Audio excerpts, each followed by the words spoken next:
Inspirer l'amour, expirer l'action. C'est beau ça. Tu viens de le créer? Ouais. Ah, il faut faire une petite vignette. Stéphane Touro, ce sera repris.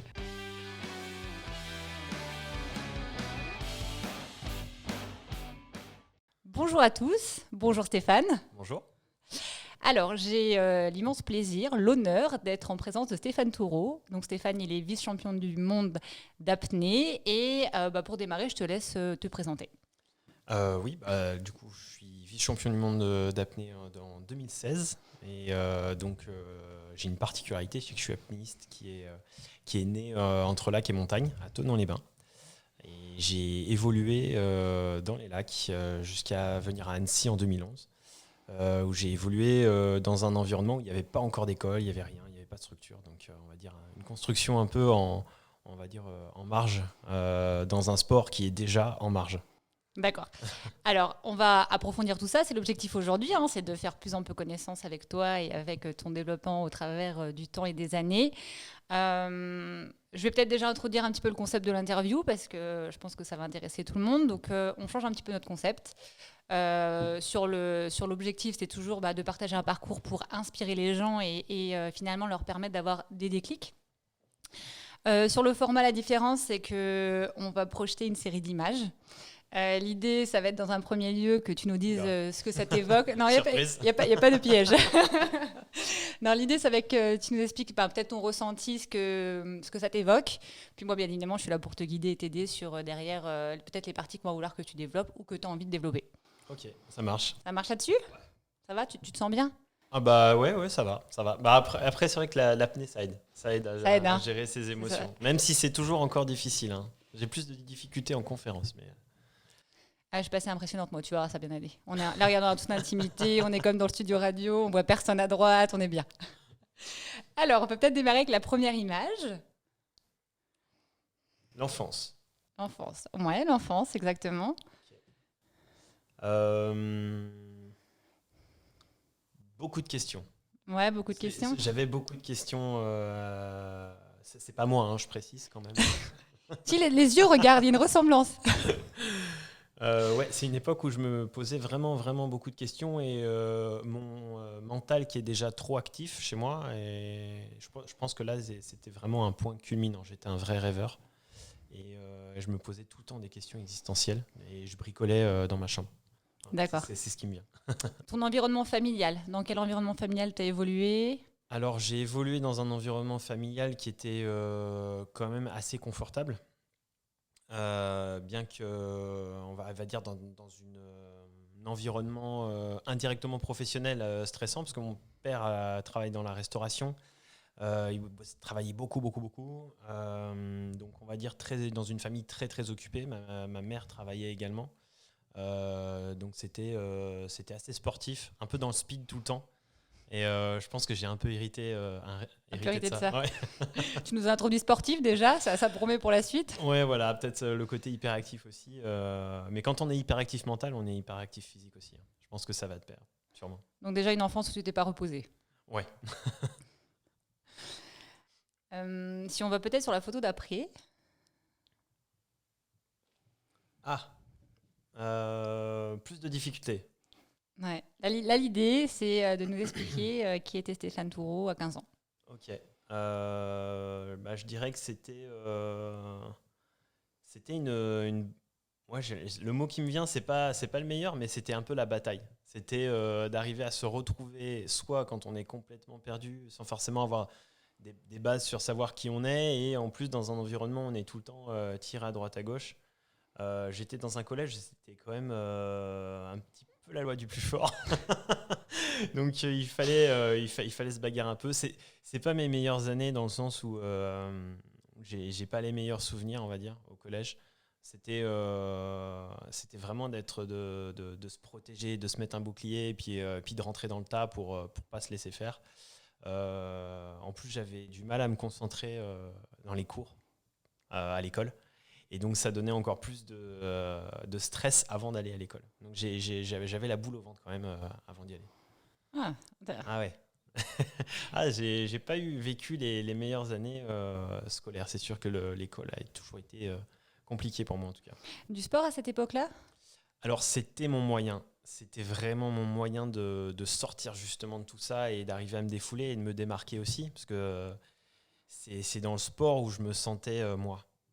Où je pouvais sortir de ma zone de confort, où je pouvais aller dans mes zones de retranchement et puis peut-être apprendre à savoir qui je suis.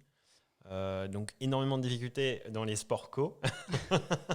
On va dire que c'était pas ma tasse de thé. Par contre, dès qu'il y avait l'athlétisme ou toutes ces activités-là, là j'étais à fond.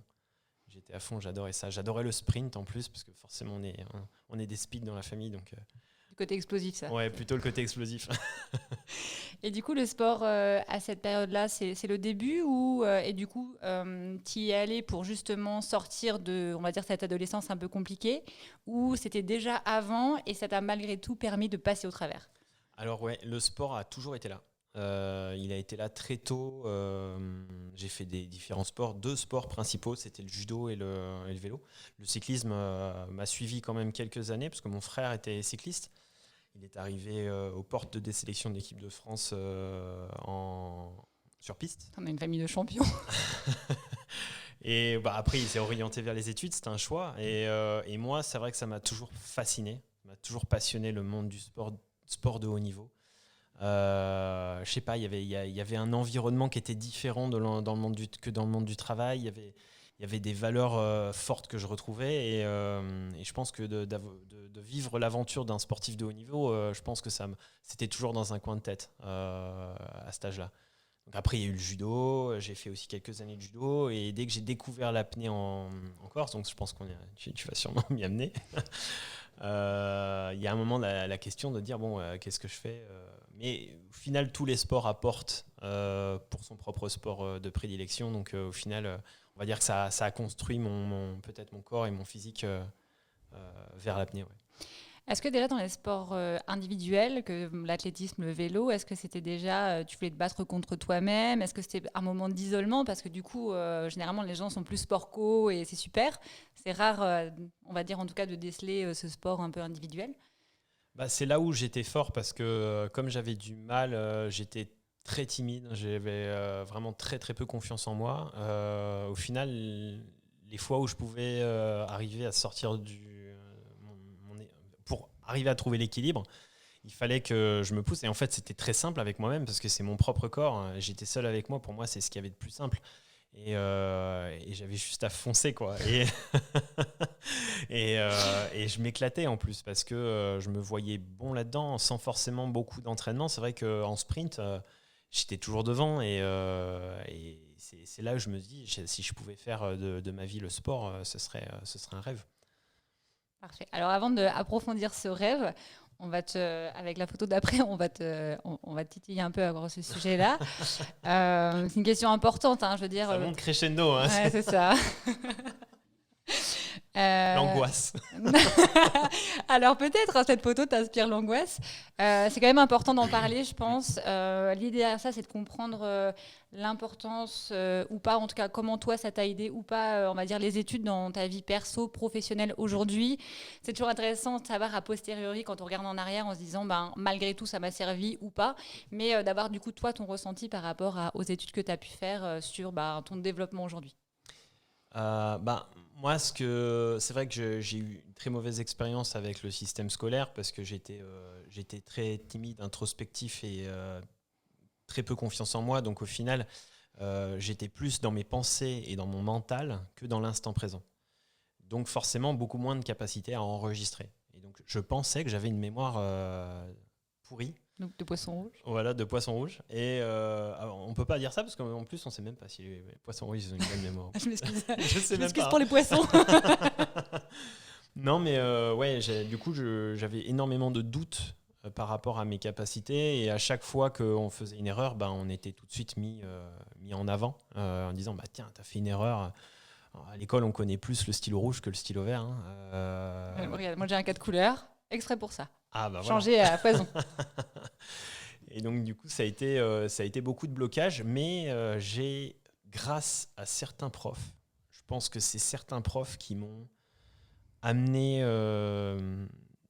des choses qui m'ont donné l'envie d'apprécier d'apprécier l'instruction.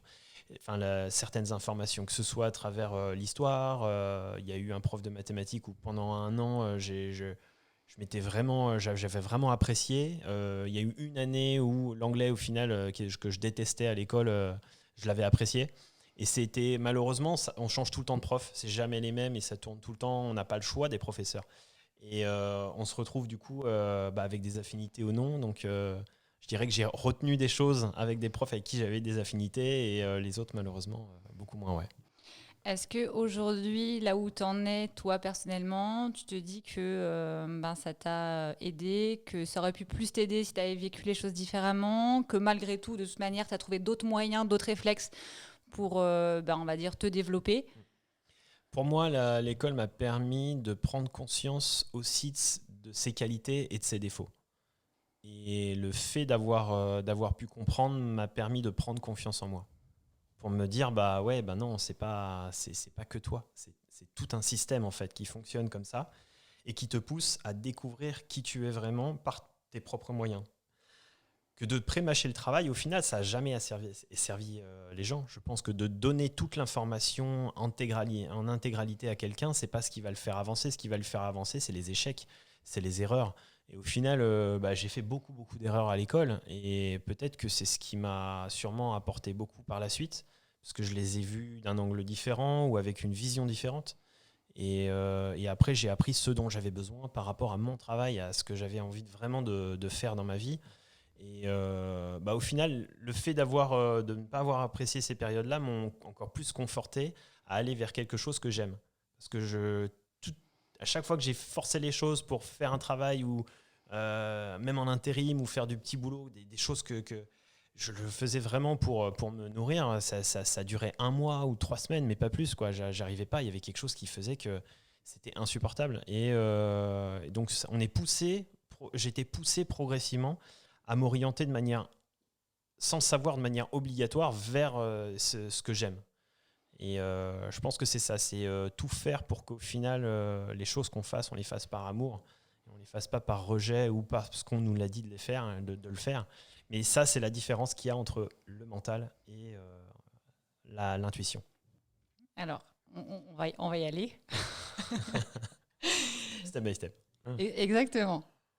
Alors là, je te laisse me dire ce que ça t'inspire. Après, je te guiderai pour si jamais tu n'y es pas. Mais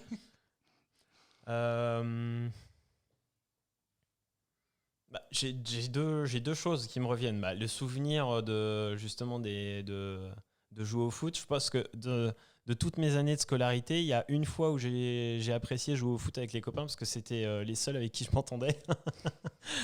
Mais sinon, la plupart du temps, généralement, on me trouvait en dehors de ce stade, d'un stade. C'est sûr que c'était pas mon grand plaisir. Par contre, à l'étranger, c'est sûrement différent. Dans cet environnement-là, on se retrouve avec des valeurs complètement différentes. Ils sont les pieds dans la terre, ils sont connectés à la nature, ils sont dans l'essentiel et ils n'ont pas de... on va dire manipulation mentale, ils sont juste dans l'instant et ils vivent pleinement les choses. Et je pense que c'est vraiment la différence qu'on a entre notre société et la leur. alors c'est rigolo parce qu'on va revenir sur tout ce que tu as dit, mais par étapes, là c'est déjà les prémices. C'est à quel moment tu as découvert le sport et tu t'es connecté avec en fait. On t'a mis un petit peu d'eau en bas, là, t'as vu là, tu vois. Et ouais, génial. Non mais oui, en plus il y a la terre et l'eau. En fait, le sport, il a toujours été connecté. Enfin, depuis que je fais du vélo ou quand j'ai fait du judo, d'autant plus quand on est enfant, parce qu'on a beaucoup moins de barrières, on a beaucoup moins de croyances. Et quand on a moins de croyances, on est plus dans le vécu, en fait, dans l'instant présent du sport. Et je me rappelle avoir vécu des émotions fortes très jeune à travers le sport. Et même des déceptions qu'on vit encore plus fort quand on est plus petit. Et puis après, ça grandit. Mais de toute façon, on est toujours à la recherche de cet instant-là, ce qu'on appelle aussi l'instant de flow. Alors, tu peux peut-être nous expliquer le début avec l'apnée, la découverte, le contexte ? Alors, l'apnée, moi, en fait, dans la famille, on a les pieds dans l'eau. Mon père faisait un peu de chasse sous-marine pour le plaisir. Mon frère a commencé en Espagne. Moi, j'étais tout petit, j'étais pas encore assez grand pour aller dans l'eau, mais on m'avait quand même mis un masque. J'avais 4 ans. On n'a pas la photo, mais j'aurais bien voulu la voir. Ah ouais, mais je l'ai en plus. Voilà. Mais, on l'incorporera dans la vidéo, hein, n'est-ce pas? Et après, oui, c'est mes premières vacances en Corse. Où là j'ai commencé à vraiment à m'immerger, à mettre la tête sous l'eau tout doucement pour voir ce qu'il y avait en dessous. Et là je me suis aperçu de la magie qu'il y avait sous l'eau. Cette eau translucide, ces quantités de poissons incroyables et la curiosité d'aller découvrir un nouveau monde. C'est comme si on était sur Terre mais qu'on n'avait pas connaissance qu'il y avait un monde parallèle à côté. Et là j'ai ouvert la porte, j'ai vu ce qu'il y avait, des sensations plus d'apesanteur, le fait d'avoir une sensation de liberté aussi, d'être complètement relâché dans cet environnement. Et la quête d'aller toujours plus loin, en fait, sans matériel lourd, sans bouteille, cette sensation de liberté que j'avais, que je ne pouvais pas retrouver à l'école, en fait. Et là, je la retrouvais. Donc, et ça, c'était à l'âge de 9-10 ans, ouais. Ah, donc très jeune finalement. Ouais. Ah, il y avait la frustration quand même d'attendre l'année suivante, hein, parce que il fallait attendre un an, quoi. Une fois par an en vacances. Ouais. J'espère que tes parents avaient décidé d'aller encore toutes les années, parce que sinon c'est compliqué. En plus, j'avais peur du lac au début. Forcément, comme un peu tout le monde, au début, on a de l'appréhension. Et à un moment donné, on y va, quoi. On met la combi et je commence à découvrir le lac. J'initiais des copains, je tirais des copains par l'épaule et je disais, allez, mets la combi, on y va. Et puis à faire tout ce qu'il fallait pas faire, bien sûr, parce que l'apnée, c'est quand même un sport qui doit être encadré par la sécurité et autres. Donc je crois que j'ai dû faire tout ce qu'il fallait pas faire dans l'apnée. On le dira pas. Par contre, à partir de 9-10 ans, du coup, apnée tous les ans. Est-ce que ça, derrière, ça a été régulier jusqu'à ce que... C'était plus ou moins irrégulier. Après, il y a eu une période d'adolescence où on se cherche un peu. Je m'étais mis au métal. J'avais un groupe de musique. On avait des potes. 3-4 ans où il y a eu une petite coupure sportive un peu. Et très rapidement, c'est revenu. Et puis mon frère, à un moment donné, m'a dit, tiens, en ce moment, là, je passe mon niveau 4 de plongée bouteille et il y a une apnéiste qui vient nous entraîner un petit peu. Est-ce que ça te dirait pas de venir? Elle est en équipe de France. C'était Aurore Rasso à l'époque. Et du coup, j'ai remis les palmes, je me suis remis à l'eau et je me suis dit, non, mais c'est pas possible. C'était à quel âge, c'est vraiment mon truc, en fait. Ça, c'était à 18 ans. 18 ans. Ouais, 18 ans. Et là, je me suis dit, mais en fait, je sais même pas pourquoi j'ai arrêté l'apnée, quoi. Ne serait-ce que pendant 2 ans. Et après, c'était parti. Je m'étais rentraîné tout seul. Je suis parti à Nice. Je voulais voir Guillaume Néry, Loïc Leferme à l'époque, qui était encore là, qui était encore vivant. Et ça a été une expérience folle pour moi de pouvoir voir enfin le milieu de Nice, parce que c'était un peu la seule école d'apnée en profondeur à l'époque. Et ça m'a encore plus conforté dans mon avenir, et je voulais le faire à travers ça, même si j'avais encore très peu confiance en moi sur mes capacités et sur comme quoi avec le travail tout peut se faire, en fait. C'est surtout ces interrogations là que j'avais et qui ont fait que j'ai une progression lente. C'est peut-être le manque de confiance. Alors c'est une excellente transition sur notre petite image d'après. Waouh, d'accord. On va prendre un peu de recul, moi aussi. Mais c'est bien, c'est inattendu. La première fois que je l'ai vu, je ne le savais pas. Je t'aide. Tu as évoqué le milieu niçois. Est-ce que déjà à l'époque, est-ce qu'ils ont changé, mais est-ce que tu as des mentors, des héros que finalement tu as identifiés et puis tu as voulu les suivre ou tu t'en es inspiré? Peut-être qu'ils ont changé au travers du temps, hein, mais... Alors, je dirais que Loïc Leferme, au tout début, m'a vraiment passionné. C'était un personnage vraiment très fort qui incarnait vraiment les valeurs de l'apnée. Et puis un personnage atypique aussi, avec ses longs cheveux blonds et puis les profondeurs qu'il atteignait, parce qu'il faisait du no limit. Donc c'était la discipline la plus extrême et la plus profonde de l'apnée. Donc on se disait, mais qu'est-ce qu'on peut ressentir à 170 mètres de profondeur? Ça doit être juste incroyable. Et donc ça m'a vraiment inspiré. Il y a eu, et c'est pour ça que je pense que même la première année, le décès de Loïc m'a fait bizarre, alors que je l'avais vu qu'une fois, mais ça m'avait vraiment touché, quoi. Et je m'en rappellerai toujours. Et après, je pense qu'au niveau sportif, c'est venu beaucoup plus tard. C'est avec Herbert Nietzsche, donc l'Autrichien, toujours qui est spécialiste du no limit, mais qui avait fait toutes les disciplines, qui avait fait tous les records. C'est un peu la légende vivante de l'apnée. Et moi, j'étais toujours impressionné de cette personne qui s'entraînait peu chez soi sur son vélo d'appartement et qui était capable de faire des trucs incroyables en grande profondeur, alors que les autres s'entraînaient comme des fous. C'était une inspiration, surtout cette capacité. En fait, il avait les capacités que j'avais pas. C'était justement ce lâcher-prise total d'être dans le présent et un mental coupé. Il avait, il avait cette capacité, Herbert, de couper le mental à tout moment. Il était serein dans tout ce qu'il faisait et il le faisait à fond et à chaque fois ça marchait, quoi. Et moi, j'avais besoin de ça. Donc, c'est pour ça, c'est une inspiration pour moi. Parce que justement, j'avais beaucoup de difficultés à gérer le stress, à être complètement dans mes pensées. Et lui, c'est l'opposé de ça. Et je pense qu'il m'inspire toujours. D'ailleurs, on échange ensemble. J'allais te poser la question si tu l'avais déjà rencontré ou si tu avais déjà échangé avec lui, mais on a la réponse. Ouais, de temps en temps, on s'échange des messages. Et juste de maintenir le contact, juste peut-être d'aller le revoir une deuxième fois. On avait mangé un bout ensemble. D'ailleurs, j'étais comme un gosse. Je me suis retrouvé, j'avais l'impression d'avoir 3 ans, quoi.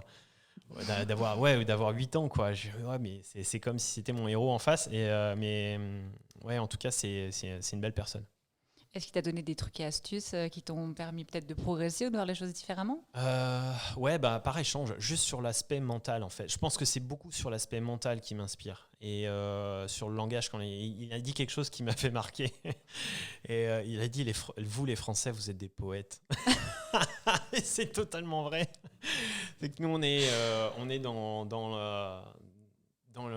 l'image, dans la façon de tourner les choses, dans l'artistique. On est beaucoup dans le mental, beaucoup dans les pensées. On se pose des questions. On se pose beaucoup de questions, les Français. Et alors qu'en fait, à un moment donné, il faut couper, quoi. Il faut juste faire et vivre. Hein. Et l'instinct, faire sortir un peu l'instinct animal et l'intuition. Et ça, c'est vraiment sa force. Et là, ça m'a encore plus conforté de me dire, mais c'est marrant parce que toutes les personnes, même à très haut niveau dans d'autres sports, à partir du moment où ils sont dans cet état-là, ils réussissent tout. Et je prends l'exemple d'un Martin Fourcade, d'un Kylian Jornet. C'est des gens qui sont ultra ancrés, qui sont dans un état de présence qui est vraiment impressionnant. Et ça se voit déjà dans les interviews, ça se ressent. Alors peut-être qu'eux, ils ne le voient pas comme ça, mais en tout cas, moi, je le perçois comme ça. Et je pense que c'est ça la force d'un athlète de haut niveau. Et moi, mon plus grand défi actuellement, c'est ça. C'est de franchir cette nouvelle étape entre... j'ai commencé à prendre confiance en moi, mais maintenant, il faut être dans le présent, quoi. Il faut le vivre et l'incarner. Et ça, c'est encore une autre étape. Le travail de tous les jours. Hein.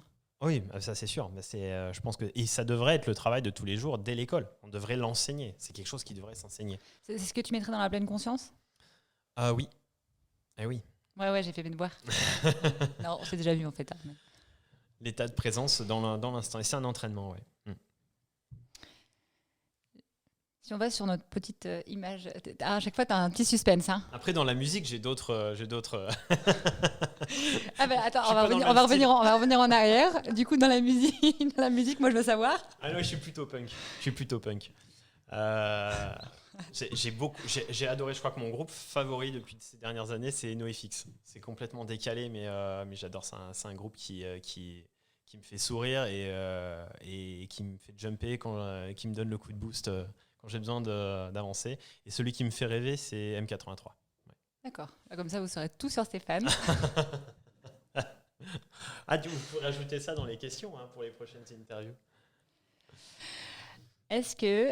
non, je te laisse. Excuse-moi, là, j'allais anticiper. Pardon, je m'emballe. C'est bien, il n'a pas mis les doigts. C'est ça. Mais du coup, est-ce que y a quelque chose qui t'inspire en voyant ça ou est-ce que je... il faut allumer sa propre lumière. Ouais. Je pense que c'est ça que je retiens et c'est vrai que elle est forte cette image. Ouais, elle est forte. Et tu vas voir. Et être connecté. Elle est forte parce qu'en fait, t'es ancré à la terre. Et oui. Je pense que Justin, en choisissant ses photos, il n'a pas été jusque-là. Je peux t'assurer qu'elle est pour quelqu'un qui est dans le développement personnel, elle est vraiment forte. Hein. Ouais. Et alors, tu vas voir, pour aller plus loin que ça, l'idée, c'est les moments pivots. Est-ce que tu te souviens du moment qui a été le game changer pour toi et qui t'a dit « je prends cette direction et j'y vais, c'est ma direction » Ouais. Je pense que ça je dirais que c'est progressif. C'est quand même progressif. Donc, ça se nourrit. Et il y a un moment donné où on dit « bon, c'est ça que je fais ». Mais il y a toujours les doutes. J'avais beaucoup de doutes. C'est ça, d'après. Du coup, ça a freiné un petit peu le truc. Mais on va dire que ça s'est dilué. Ça s'est vraiment dilué. Après, il y a eu des périodes kamikazes. En me disant, de toute façon, là, maintenant, j'ai atteint un seuil qui est tellement limite au niveau de ma vie perso que je suis au milieu de la slackline, je ne peux pas faire demi-tour. Donc, j'y vais. Je tombe ou je ne tombe pas, je m'en fous, j'ai plus rien à perdre de toute façon parce que j'y suis. Donc, maintenant, il faut y aller à fond. Ça a été une période qui m'a permis de lâcher prise.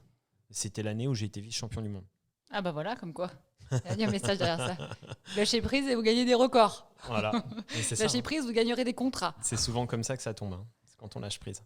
Période, est-ce que du coup c'était il n'y a pas si longtemps que ça en fait, quelques années ce moment où tu t'es dit, de toute façon maintenant j'ai fait la moitié de la ligne, je ne peux aller qu'au bout. 2016. Ouais. Moi j'ai une amie, petit big up à Maëva, qui m'avait ramassé la petite cuillère quelques mois avant parce que j'étais dans la dette, c'était difficile. Mes parents avaient des difficultés aussi pour me suivre plan financier, donc c'était très compliqué. Donc il fallait que ça avance.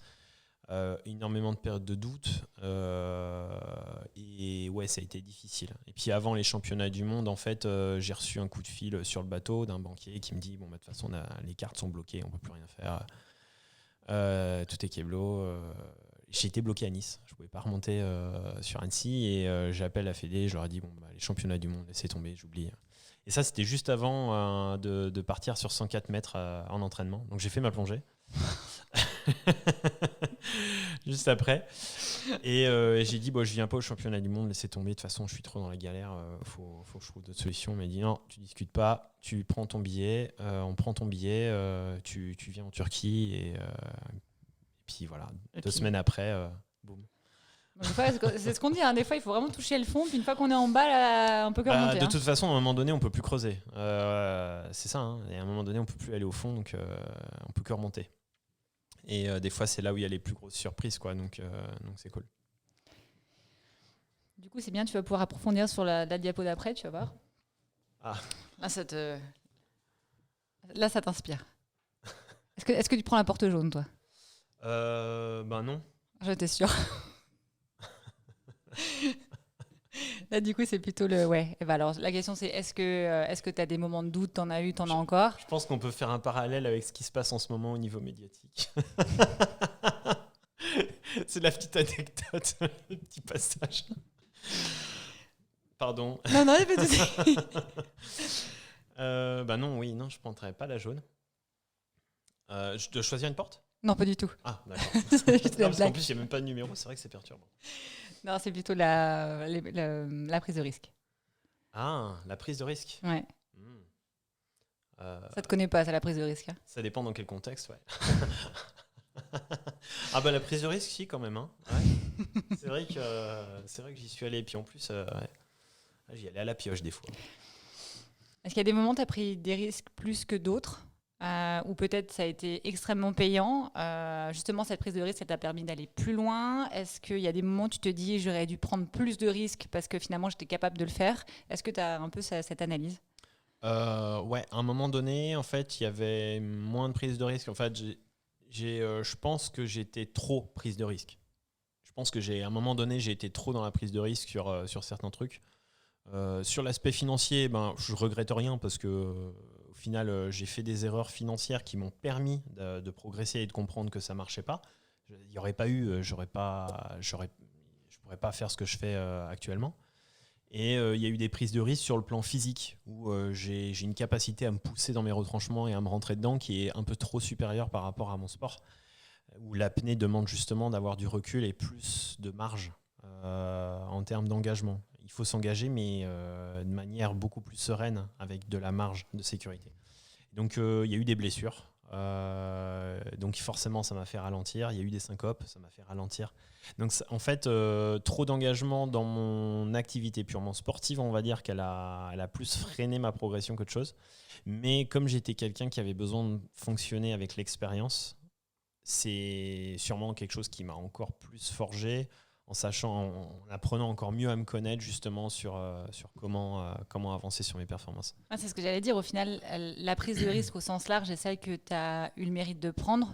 ont permis d'être qui tu es aujourd'hui. En fait, c'est au travers de tes prises de risque, si je comprends bien, que tu t'es découvert, que tu as fait des erreurs, mais que tu t'es relevé et que les nouvelles prises de risque t'ont permis d'avancer et d'être qui tu es. Oui, tout à fait. Et je pense que si j'en ai pris autant, c'est justement parce que j'étais plus ou moins seul. Enfin, j'étais orienté avec des professionnels du sport, mais qui n'étaient pas forcément en connaissance de l'activité elle-même. Et du coup, il a fallu que j'improvise, que je teste des trucs, que je me blesse, parce que je n'avais pas un encadrement comme il y a maintenant. Je pense qu'on a fait partie, avec certains apnistes, de la génération qui ont essuyé les plâtres pour les autres. Et tant mieux maintenant si les nouvelles générations peuvent être encadrées. On leur dit bah non, ça fonctionne pas. Là tu risques de te blesser, donc il faut plutôt que tu répètes tes plongées avant d'aller plus profond. Et ça, c'est le genre d'expérience que j'aurais sûrement eu besoin. Mais bon, on peut pas l'inventer. Je pense que à chaque époque, on évolue et voilà. Du coup, tu vas pouvoir écrire la méthode Stéphane Toureau.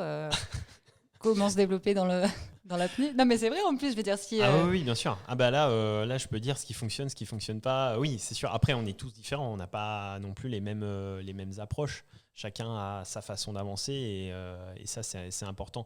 Mais c'est l'intuition surtout. Et c'est là où le mental et l'ego doivent disparaître. Parce que si on arrive à diminuer justement cette mentalisation et cet ego, eh ben, on arrive forcément à être beaucoup plus dans le juste, dans l'intuitif. Et dans le ressenti sur pourquoi on fait ce sport. Est-ce qu'on le fait pour la performance? Est-ce qu'on le fait pour le chiffre? Est-ce qu'on le fait pour le résultat? Et plus on se détache de ces choses-là, et plus on est dans le vrai en fait, et dans le juste. Et je pense qu'il y a un dernier mot qui est sorti récemment sur des questionnements que je me posais par rapport à ma pratique et dans ma plongée. Il y a un truc qui est sorti, c'était la sérénité, la paix. En fait, la paix que j'ai dans mes descentes en profondeur. Je pense que c'est la paix et la sérénité, cet état-là en fait qu'au final je vais chercher en profondeur, que j'avais perdu ou que je mettais à l'écart parce que j'étais trop dans la performance et dans la technique. Et le fait d'aller chercher la paix, la sérénité et l'amour en fait de ce que je fais, eh ben, fait que tu transcendes vraiment tes descentes. Et je pense que c'est ça qui a changé en tout cas cette année encore un peu plus. Enfin, tous les ans, c'est toujours un peu plus, mais en tout cas, cette année, c'est un nouveau cap. Ouais. J'ai l'impression, depuis tout ce que tu me partages depuis tout à l'heure, c'est vraiment, on a l'impression que tu as été à chaque fois toujours plus loin pour te découvrir, te trouver, t'accomplir. Et c'est ce qui fait que tu t'aimes un peu plus au fur et à mesure et que c'est meilleur. Est-ce que derrière ça, il y a le message de dire, si les gens se connaissaient mieux et prenaient le temps de plus se découvrir, ils arriveraient finalement à atteindre les objectifs qui se fixent et qui font qu'ils vont du coup être épanouis, être davantage ouverts, peut-être continuer et prendre des risques. Ah bah complètement. C'est apprendre à se connaître permet justement d'avoir son propre libre arbitre et ne pas dépendre d'une information extérieure. Au début, on a besoin d'être rassuré parce qu'on est dans une peur, dans une mentalisation qui a été construite aussi par notre système éducatif, par toutes les croyances qu'on peut avoir dans notre monde qui fait ce que l'on est.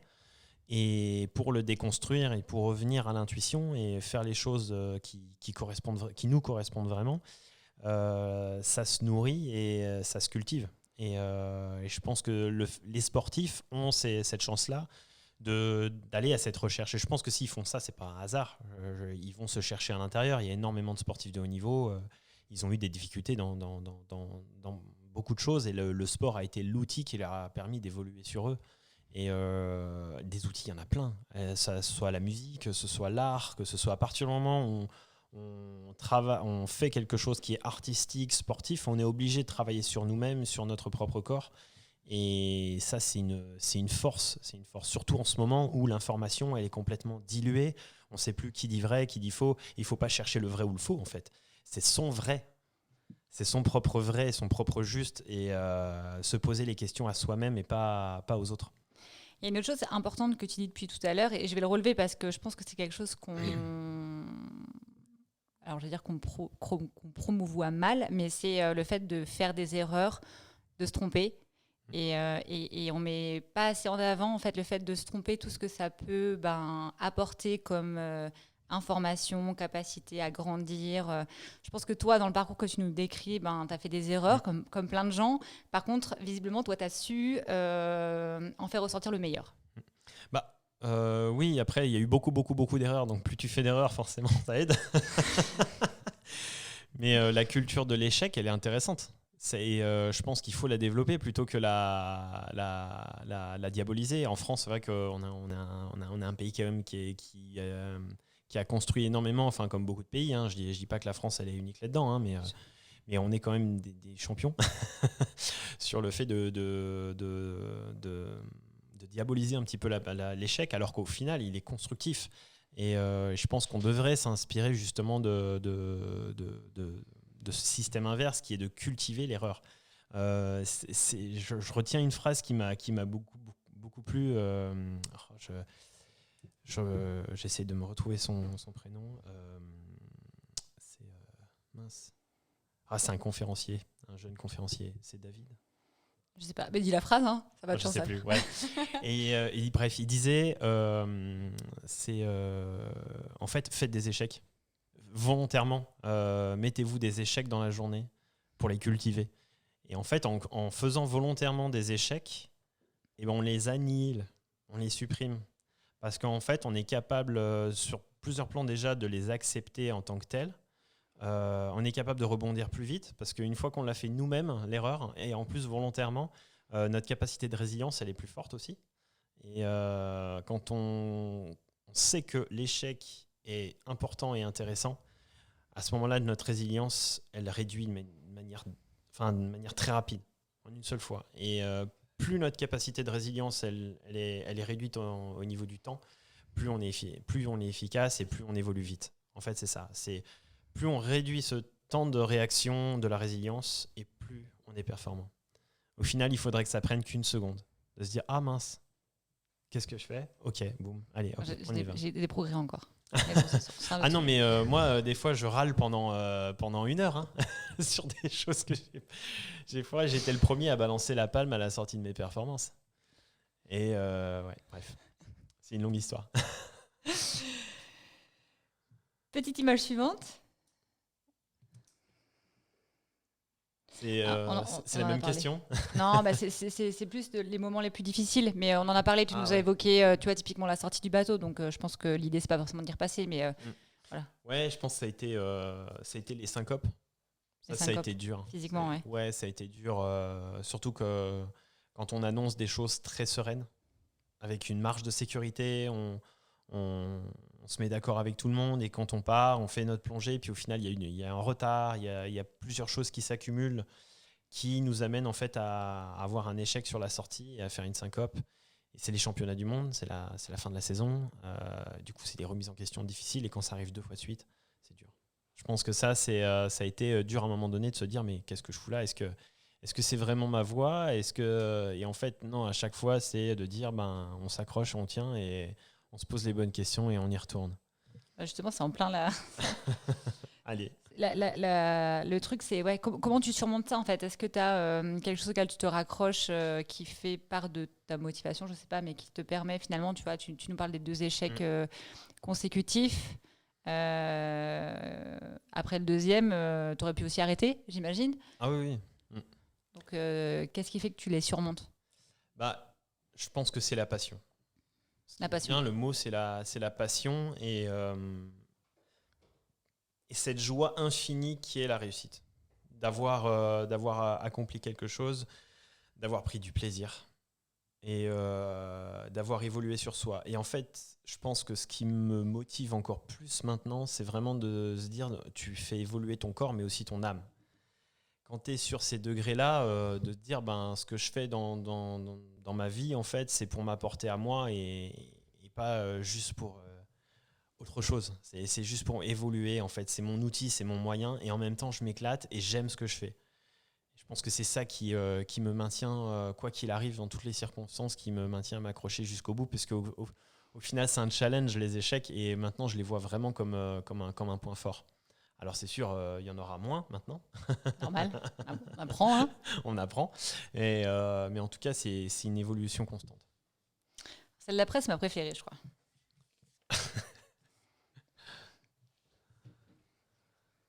Alors là, je dois dire ce que ça m'inspire. Est-ce que ça t'inspire ?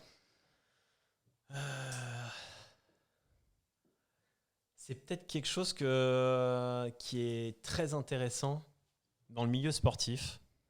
Moi, j'ai remarqué qu'il y a beaucoup d'athlètes qui étaient dans cet esprit-là jeunes et qui ont pu rapidement progresser. C'est un atout justement d'avoir cette force de dire je vais y arriver et j'y vais. Cette fierté, en fait, là, je pense que c'est un atout énorme quand on est jeune. Et là, je le dis à tous les parents, de valoriser justement cette capacité de résilience, de force, d'espoir, de joie. Et ça, quand on le cultive chez l'enfant, les résultats sont exceptionnels. Alors, derrière cette diapo, on a envie de savoir quel est ton super pouvoir. Alors, peut-être c'est la fierté, mais... J'étais à côté de la plaque par Non, rapport non, à du tout, parce que... Non, mais c'est super intéressant, parce que je pense que le message est bon à faire passer, et tu le dis avec ton vécu, ton expérience, en me disant, bah voilà, si j'avais eu ça peut-être il y a 15 ans, Ouais. ça aurait été différent, mais ça revient à ça, en fait.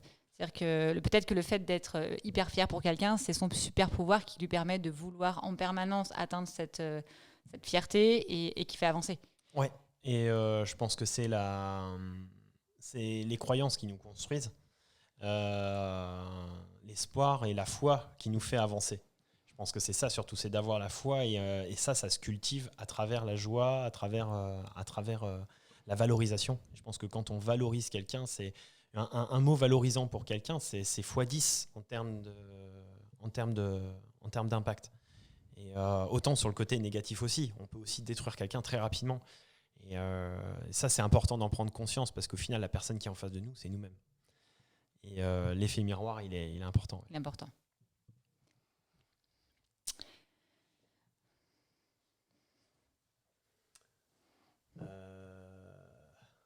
Le voyage.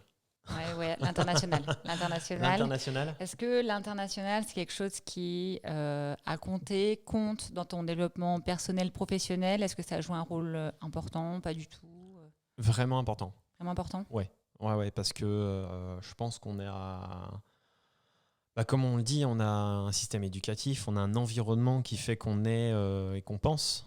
Et d'en sortir, d'aller justement dans des zones complètement opposées, voire différentes, nous pousse à nous découvrir un peu plus en profondeur et à comprendre qu'ailleurs, ça fonctionne aussi. Et il y en a qui arrivent à évoluer de manière différente ailleurs. Et des fois, comme on dit, les deux pieds dans la merde. Et je pense que c'est bien de pas forcément d'être dans une situation de confort.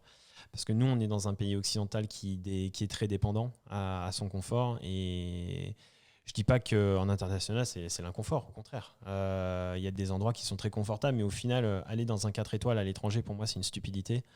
C'est plutôt d'aller à la rencontre justement des populations qui vivent avec rien. Je pense que c'est là où on apprend le plus. Et c'est là où j'ai le plus appris. J'ai pas eu beaucoup d'expériences de ce type, mais en tout cas, le peu que j'en ai eu m'a permis de grandir, surtout de me reconnecter à ce qu'on appelle l'enfant intérieur. Je crois qu'aux Philippines, le fait de jouer avec les enfants, alors que j'ai jamais eu cette culture de jouer avec l'enfant, j'ai toujours un peu de difficulté à être naturel avec les enfants, je ne sais pas pourquoi. Et peut-être parce que j'ai eu plus de difficultés à cet âge-là. Et le fait d'aller à la rencontre des populations et des jeunes qui jouent avec un ballon de foot pendant des heures ou à jouer avec 3 bâtons, et me dire waouh, mais en fait la joie elle est là quoi. Et puis elle est pas dans le matériel, elle est juste dans l'instant présent. Dans l'instant présent, exactement. Et eux ils sont juste les meilleurs miroirs. L'entraide. Oui, exactement. J'allais te dire. Tu sais que cette photo, je pense à Kylian. Ah bah voilà. Et ouais, parce que on a une photo comme ça avec Kylian. Et on a tourné pour Snow Globe, pour une fondation de préservation de l'eau. Et en fait, je parcours le cycle de l'eau à travers la montagne. D'accord. Et en fait, Kylian fait partie de mon chemin à travers. Il y avait Tony Estanguet également. Et Géraldine Fachner, j'avais une chance, mais. Moi, j'allais là, je me dis, qu'est-ce que je fous là quoi. J'étais un athlète peu connu. Et puis, mais en fait, le sujet du film, c'était qu'ils m'aident dans ma quête. Et ça, je pense que ça a été un moment très fort dans ma vie. Ouais. De me dire, mais ces athlètes-là, quelque part, ils m'ont aidé, en fait. Ils m'aident, me dire, mais en fait, le sport de haut niveau, il est là, il est à ta portée. Viens, prends la main, on te tire, quoi. Ne serait-ce que quelques secondes, cette entraide m'a vraiment propulsé. Et puis... j'étais comme un gosse avec Kylian en montagne, de courir avec lui. Moi, j'étais en combinaison néoprène. On s'est dit, mais qu'est-ce qu'il fout dans la neige? Et du coup, il m'a aidé justement à grimper ce morceau, ce bloc. Et c'est marrant, ça me fait penser à ça. Ah bah. Ouais, génial. Du coup, si on va sur celle d'après, alors celle-ci, je pense que toi, tu vas la trouver. Ouais, c'est parfait. Non, mais c'est important, vas-y. Hein. Résilience. Exactement, résilience. Alors là, tu fais très plaisir à Justin, parce que je t'avoue que, bon, voilà, moi, je ne l'ai pas sorti tout de suite. C'est vraiment ça, la résilience. Et ouais, exact. De se contenter de peu et arriver à tirer sa force. Ouais.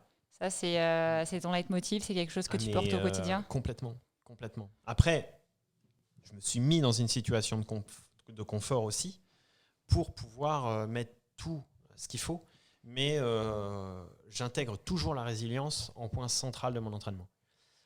La capacité d'adapter son entraînement à son environnement. Que ce soit avec les personnes avec qui on s'entraîne, parce qu'on n'a jamais le même niveau. Je vais m'entraîner avec des personnes qui peuvent être pratiquement débutantes, autant avec des champions. Et en fait, on s'adapte avec notre matériel, avec ce qu'on a. Et on a une capacité, en fait, en un claquement de doigts, de s'adapter à la séance, de s'adapter à la situation. Que ce soit sur un entraînement, que ce soit sur une compétition. Un retardement d'une heure, qu'est-ce qu'on fait ? Il faut que je grignote un truc pour avoir ce qu'il faut en énergie. D'être toujours dans cette capacité d'adapter. Et plus on est dans l'adaptation et dans l'instant présent, moins il y a de stress. Et donc, plus on est capable de faire des choses exceptionnelles. Puis le jour où tout est réuni pour performer, on est 10 fois plus capable d'y arriver, je pense. Le message est important, hein, qu'on n'est pas là que pour subir l'environnement, mais qu'on a réellement une influence sur l'environnement, on doit s'en inspirer et on doit s'adapter. Et je pense que ça, c'est vrai dans n'importe quel milieu, hein. Ouais. À l'école, pro, perso. Ça, c'est un message fort. Hein. Pour les gens qui subissent beaucoup, je pense, oui. D'un moment donné, faire ce switch et de se dire non, en fait, j'ai la capacité de pouvoir de faire différemment. Ça ne va pas arriver comme ça se travaille, mais c'est quelque chose qu'on peut vraiment faire. Et de ne pas tout le temps se mettre en situation non plus de difficulté. Je veux dire, il y a un moment donné, c'est bien la difficulté, mais parce que moi, j'arrivais à un stade où je la cultivais presque trop et je me fatiguais nerveusement. Et à un moment donné, il faut sortir de sa zone de confort, mais il faut le faire de manière modérée. C'est comme un entraînement physique, hein, sinon ça s'appelle surentraînement. Et il faut arriver justement à le doser suffisamment pour avancer sans se fatiguer.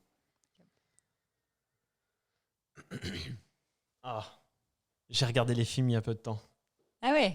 Alors du coup, c'est marrant parce que c'est moi ou c'est revenu à la mode là de ces dernières semaines. Je sais pas, il y a une entreprise ou des gens qui en ont créé une électrique là, c'est passé sur LinkedIn, YouTube, je sais pas quoi. La DeLorean. Mais c'est ça.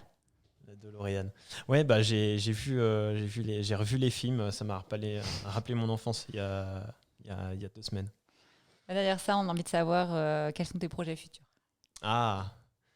Il y a plein de projets qui se mettent en place. Je dirais déjà, c'est de poursuivre mon entraînement. Ça, c'est vraiment, je m'éclate dans ce que je fais, donc je continue. Avec un axe cette année, à court terme, sur l'apnée statique.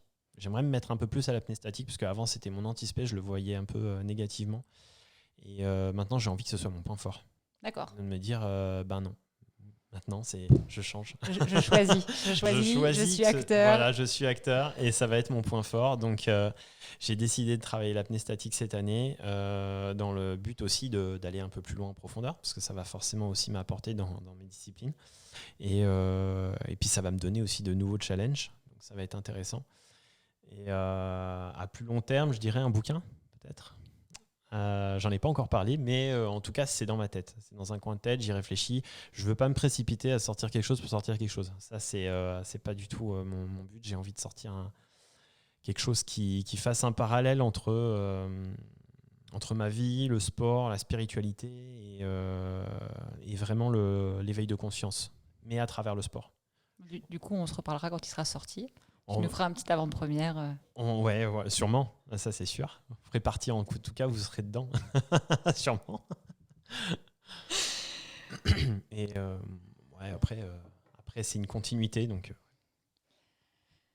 Ça va t'inspirer, ça Bah oui, pour moi, c'est la symbolique même de ce que l'on vit tous les jours. Ça, c'est le symbole de la vie pour moi. De la vie et aussi de ton engagement vers l'environnement. Ouais. Bah, en fait, c'est une seule et même chose. Ça, c'est un symbole spiritualité, hein. Parce que, en fait, l'arbre est une représentation de ce que l'on est, nos racines, nos origines, nos ancêtres. Il y a la terre sur laquelle on est, avec laquelle on est en connexion tous les jours. Il y a le tronc, c'est notre histoire. Il y a les branches, c'est tout ce qu'on a, on a fait, on va dire, sur lesquels on s'est construit, on s'est ramifié, toutes nos expériences, nos rencontres, nos partages. Et puis après, les dernières feuilles, ça c'est vraiment ce qui est sur le moment, quoi. Qu'est-ce qui en est sorti de tout ça. Et à partir du moment où on s'inspire de l'environnement sur soi-même, on arrive plus facilement à mettre en place des choses pour le respecter. Je pense que ça, c'est ce que j'ai appris surtout récemment. Ouais. Belle synthèse, ça. Et puis, bien sûr, de ne pas l'isoler, de ne pas l'enfermer. Donc, il faut casser la coquille. Ça t'inspire normalement, hein. Ah bah là, oui, là on est dedans. Hein. On est dedans, ouais. Il n'y a pas plus factuel que ça. Hein. Exactement.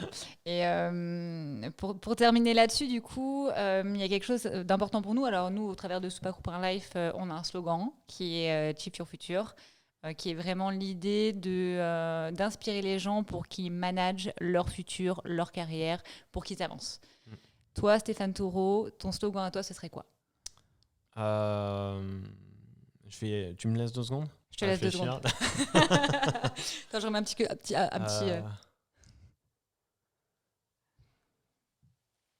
Inspirer l'amour, expirer l'action. C'est beau ça. Tu viens de le créer ? Ouais. Ah, il faut faire une petite vignette.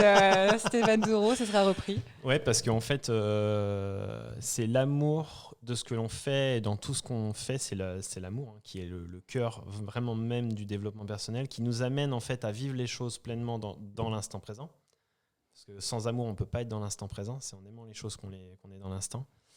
Et qui nous amène à avoir tout ce que l'on recherche sur soi, dans le développement personnel, la pleine conscience, la concentration, l'intuition, toutes les choses au final qui nous servent à nous développer, c'est l'amour au final.